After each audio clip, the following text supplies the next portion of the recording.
새로운 도약을 꿈꿉니다. 기사회생TV 김민수 변호사입니다. 회생이나 파산하러 보는 분들이 처음에 많이 궁금해하는 게 바로 신청 자격이 어떻게 되느냐는 건데요. 별도 영상으로 개인 파산 신청 자격에 대해서 자세히 설명드린 적이 있는데 그래도 궁금한 부분이 많은지 댓글로 여러 질문들을 주셨습니다. 그래서 오늘은 개인 파산 신청 자격과 관련해서 사람들이 가장 궁금해하고 또 다 같이 공유했으면 좋을 법한 내용들 위주로 설명을 드리려고 합니다. 파산 준비하시는 분들은 영상 참고해서 사건 진행해 보시기 바랍니다.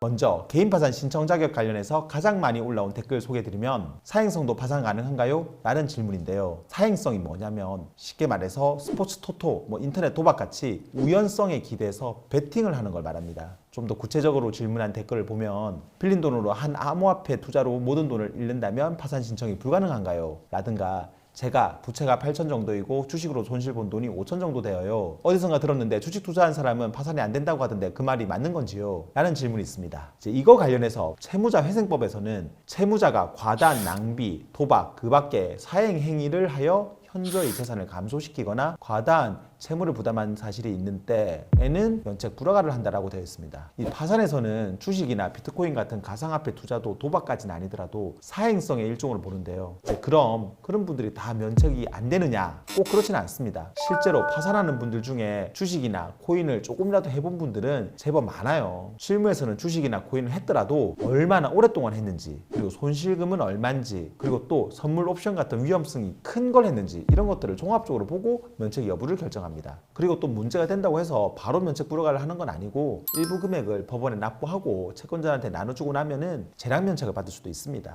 그래서 사행성 관련해서는 이렇게 정리를 하면 되겠습니다. 사행성이라고 해서 무조건 면책이 안 되는 것은 아니다. 다만 그 액수가 너무 크거나 위험성이 큰 도박에 가까운 사행성이라면 면책 불허가 될 확률이 올라간다. 하지만 법원에서 이런 사정을 종합적으로 보고 재량 면책을 해주는 경우도 많기 때문에 무조건 안 된다고 포기하지는 말자. 이렇게 말이죠. 다음으로 많이 물어보는 질문이 소득이 있어도 파산 가능하냐는 겁니다. 관련 댓글 소개해드리면 연금소득 43만 원, 기초연금 32만 5천 원, 생계형 지원금 44만 5천 원, 요양보호급여 약 80만 원 정도 수익이 있는데 파산 조건이 될까요? 라는 질문이 있습니다. 댓글 내용을 보면 연금소득, 지원금, 기타 급여 다 합치면 약 한 200만 원 정도 되는데요. 이것만 가지고는 파산 자격이 되는지를 알 수가 없습니다. 여기서 뭘 더 봐야 되냐면 부양가족이 몇 명인지를 따져봐야 돼요. 부양가족이 없는 1인 가구라고 한다면은 최저생계비가 대략 2023년 기준으로 125만 원 정도 되니까 소득이 200만 원이면 생계비 125만 원을 제하고 75만 원이 더 남아서 파산은 안 되고 개인 회생을 해야 돼요. 근데 만약에 미성년 자녀가 한 명 있어가지고 나 포함 부양가족이 2명이다. 그러면은 최저생계비가 200만 원을 넘으니까 이때는 소득에서 생계비를 빼고도 남는 돈이 없어서 파산이 가능합니다. 그러니까 쉽게 말해서 파산 신청 자격이 되는지 안 되는지는 단순히 소득만으로 보는 게 아니라 소득에서 부양가족을 고려한 최저생계비를 제하고 남는 돈이 있는지 없는지에 따라서 결정된다고 보시면 됩니다. 다음으로 워크아웃하고 중복해서 파산 신청되는지를 물어보는 댓글들도 있는데 소개를 드리면 현재 고시원에 거주 중이고요. 재산은 제로인데 빚은 3천만 원이 넘어요. 현재 신용회복위원회를 이용하면서 매월 32만 원 정도를 납부하고 있습니다. 파산 신청 가능할까요? 참고로 저는 수급자입니다. 라고 질문을 주셨습니다. 재산은 없고 빚은 3천만 원, 그리고 소득은 최저생계비 이하라고 하면 개인 파산 가능합니다. 그런데 현재 신용회복위원회를 이용하고 있잖아요. 그런데 워크아웃이란 개인 파산 이 두 가지를 동시에 할 수는 없어요. 할 필요도 없고요. 이럴 때는 워크아웃을 중단하고 개인 파산 신청을 하면 됩니다. 신용회복위원회 워크아웃을 하다가 중간에 개인 파산으로 바꾸는 건 아무 문제가 없습니다. 실제로 파산 신청하는 분들 중에서 워크아웃 하다가 넘어오는 분들 많으니까 걱정 안 하셔도 됩니다. 그리고 마지막으로 기초수급자인 분들이 파산 신청되냐고 물어보는 질문들이 있습니다. 댓글들 보면 2년 전에 이금융권 4군데에서 8천만 원 대출받아 청소업체에서 일하다가 코로나 때문에 날려버림. 지금은 기초수급자가 됐네요. 파산 신청해도 됩니까?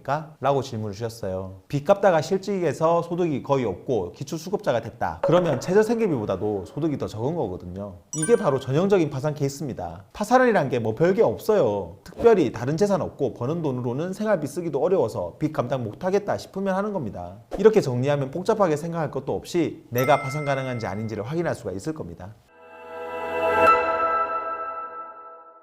오늘은 개인 파산 신청 자격 관련 댓글 답변을 드렸는데요. 제가 기존에 올린 영상과 오늘 설명드린 내용 참고해서 보신다면 파산 신청 자격 판단하는데 조금이나마 도움이 되실 겁니다. 영상 도움되었다면 구독과 좋아요 그리고 알림 설정 부탁드리고요. 추가로 궁금한 점 있으면 아래 댓글이나 법무부인 김앤파트너스로 전화 주시면 친절히 답변 드리겠습니다. 다음에도 더 좋은 주제로 찾아뵙겠습니다. 감사합니다.